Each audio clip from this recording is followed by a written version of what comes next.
Galing ho tayo dun sa itaas, ay nakakatakot. Talaga hong ang mga lupa ay kumbaga loose, sobrang alikabok.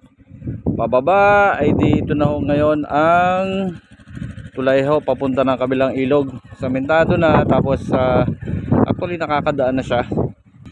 Medyo mahirap pa rin ho talaga kasi dun sa taas. Tapos napaka dulas ho ng mga mga lupa. Nice. Tapos meron pa siya dito parang balcony.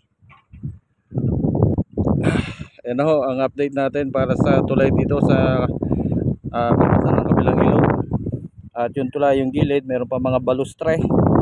Parang signature na ito ng mga iba natin nakita kung gawa na tulay dito sa ibaan. Ayan. Nakakatakot lang ho talaga dun sa part na yon. Ay ako'y dahan-dahan, yung dala pa natin ni Aring malaki. Ay parang ako mahihirapan mamaya pag-akyat. Mamaya ay ipakikita ko yung video. Napakalaki ho ng bahagi ng lupa na rin na tinabtab. Ay tigit-tini ho sa side na rin. Ari ho yung pababa natin dati.